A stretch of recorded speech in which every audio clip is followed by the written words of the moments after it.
શીખતા ગુજરાતી પર આપનું સ્વાગત છે। જ્યારે ગુજરાતી ગઝલની પરંપરાની પેઢીના મુખ્ય શાયરોની આપણે વાત કરીએ ત્યારે એમાં શહીદા સાહેબ, આસિમ, ગની, ઘાયલ, મરીશ, શૂન્ય, સૈફ અને બેફામ જેવા 7-8 શાયરોના નામ ગણાવીને આપણે અટકી જતા હોઈએ છીએ। યાદી લાંબી થઈ જાય એટલે મોટાભાગે આ નામો પછીના નામો પર કાપ આવી જાય છે, પણ આ ગૌરવશાળી પંગતમાં રંગતભરી સંગત કરી શકે એવા બીજા પણ ઘણા નામ છે। આજે એમાંથી કેટલાક નામ મનોપટ પર તરવરે છે।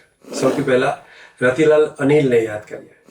એમની એક ગઝલ કે અહીંથી સાવ સીધો ને સીધો આ જાય છે રસ્તો, કે અહીંથી સાવ સીધો ને સીધો આ જાય છે રસ્તો, તમારા ધામ પાસે કેટલો વંકાય છે રસ્તો, તમારા ધામ પાસે કેટલો વંકાય છે રસ્તો, ને હું ઈશ્વરની કને તો ક્યારનો પહોંચી ગયો હોતે, કે હું ઈશ્વરની કને તો ક્યારનો પહોંચી ગયો હોતે, અરે આ મારા ચરણોમાં બહુ અટવાય છે રસ્તો, અરે આ મારા ચરણોમાં બહુ અટવાય છે રસ્તો, ને નથી જોતા મુસાફિર એકબીજાને નથી જોતા, કે નથી જોતા મુસાફર એકબીજાને નથી જોતા, નજરને શું થયું છે કે ફક્ત દેખાય છે રસ્તો, નજરને શું થયું છે કે ફક્ત દેખાય છે રસ્તો, ને નથી એક માનવી પાસે બીજો માનવ હજી પહોંચ્યો, કે નથી એક માનવી પાસે બીજો માનવ હજી પહોંચ્યો, અનિલ મેં સાંભળ્યું છે ક્યારનો બંધાય છે રસ્તો, નથી એક માનવી પાસે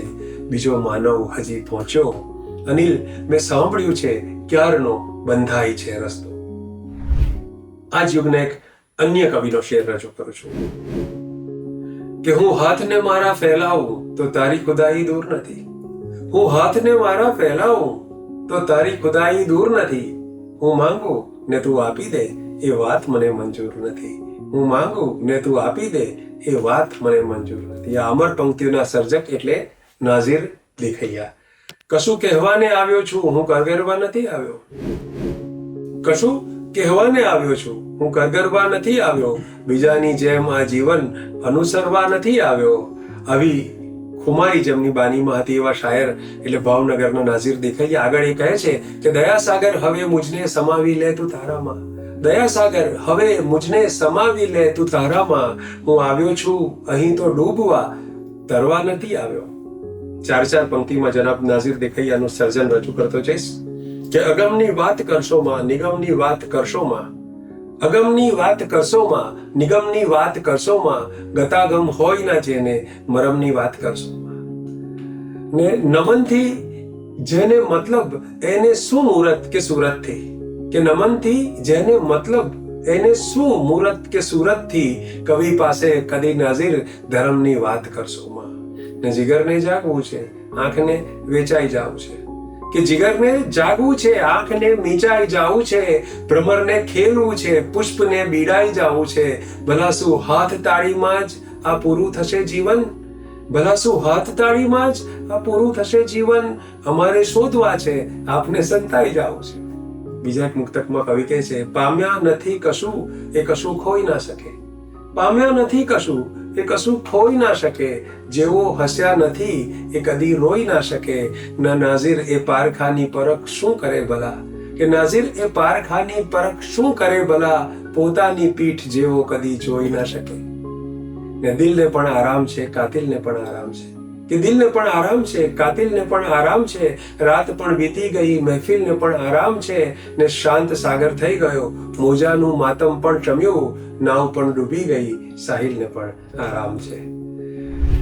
નાઝિર દેખૈયા, બેફામ તથા બીજા અનેક દિગ્ગજ શાયરોના ગુરુ એવા ભાવનગરના જ દિગ્ગજ શાયર કિસ્મત કુરેશીની એક રચના સાંભળો કે લલાટે લેખ છઠ્ઠીના અને તકદીર મુઠ્ઠીમાં, કે લલાટે લેખ છઠ્ઠીના અને તકદીર મુઠ્ઠીમાં, જીવન જેવી જવાની છે તો છે તદબીર મુઠ્ઠીમાં, ને મને ડર છે કે તો મન થશે જકડાઈ જવાનું, કે મને ડર છે કે તો મન થશે જકડાઈ જવાનું, જો એના જુલ્ફની આવી જશે જંજીર મુઠ્ઠીમાં, ને નજૂમીએ કહ્યું તો એ નથી કિસ્મત મળી અમને, નજૂમીએ કહ્યું તોય નથી કિસ્મત મળી અમને, હથેળીમાં જ અંકિત છે હજી જાગીર મુઠ્ઠીમાં।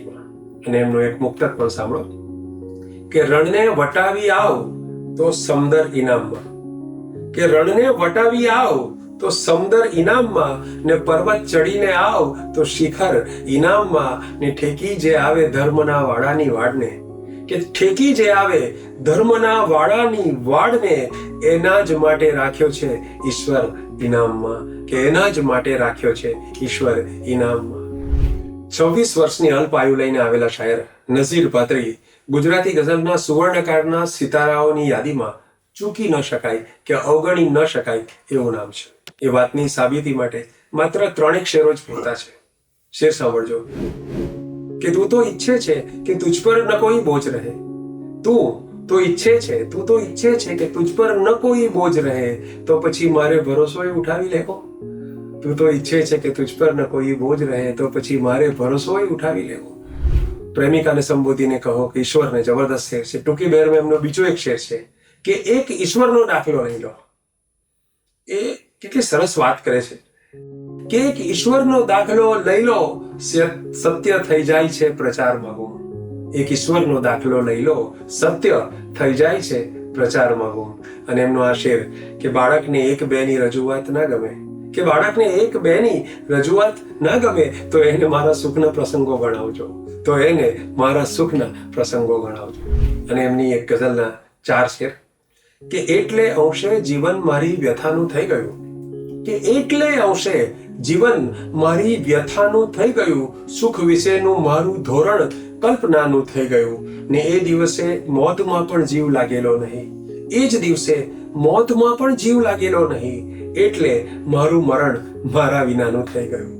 એટલે મારું મરણ, મોતના દિવસે મોતમાં જીવ ન લાગે તો મોત પણ મારા વિનાનું થઈ જાય. કલ્પના કેવી જોરદાર છે કે એ જ દિવસે મોતમાં પણ જીવ લાગેલો નહીં, એટલે મારું મરણ મારા વિનાનું થઈ ગયું. ને પોતપોતાના સહાયક રોશની ને અંધકાર, કે પોતપોતાના સહાયક રોશની ને અંધકાર, જિંદગી જાહેર થઈ ગઈ, મોત છાનું થઈ ગયું. જિંદગી જાહેર થઈ ગઈ, મોત છાનું થઈ ગયું. અને આ શેર સાંભળજો કે દર્દ પણ મારા પ્રભુએ દઈ દીધું એના સમૂહ, કે દર્દ પણ મારા પ્રભુએ દઈ દીધું એના સમૂહ, સર્વવ્યાપી થઈ જઈને સૌથી છાનું થઈ ગયું, કે સર્વવ્યાપી થઈ જઈને. આ શેર કાબિલે ગૌર છે. કવિ દર્દને ઈશ્વર સાથે સરખાવે છે. હવે શેરને બંને અર્થમાં જુઓ, કે દર્દના અર્થમાં જુઓ તો મારું દર્દ મારું ના રહ્યું, એ સર્વવ્યાપી થયું, અર્થાત હું મારા અંગત દુઃખોને બદલે સૌના દુઃખને અપનાવવા લાગ્યો, ત્યારથી મારું દુઃખ દેખાતું બંધ થયું. ઈશ્વરના અર્થમાં જુઓ કે ઈશ્વર એક આકાર કે એક મૂર્તિમાં, એક મંદિર કે મસ્જિદમાં હોય, કલ્પના જ બાલિશ લાગે છે કવિને. એ સર્વવ્યાપી છે અને તેથી અદ્રશ્ય છે. હવે આ સમજીને ભૂલી જાઓ. ઈશ્વર અને દર્દની વચ્ચેના સામ્યને બતાવીને કવિએ બંને એક જ તો નથી ને, ઈશ્વર એ જ દર્દ છે એવું તો નથી ને, એવો સંકેત કર્યો હોય તો એને કઈ ભાષામાં સમજાવીશું. તેથી ફરીથી કહું છું કે મેં આપી છે તે સમજૂતીને ભૂલી જાઓ અને શેર ફરીથી સાંભળો કે દર્દ પણ મારા પ્રભુએ દઈ દીધું એના સમૂહ, સર્વવ્યાપી થઈ જઈને સૌથી છાનું થઈ ગયું. તો એવી વાતો જે સર્વવ્યાપી છે અને છતાં જે સૌથી છાની છે, એ ગઝલોમાં આ રીતે ક્યારેક પ્રગટ થઈ જતી હોય છે. અને તેથી જ આપણને સૌને ગઝલો, કાવ્યો અને સાહિત્ય અને પ્રત્યેક કલા ગમે છે.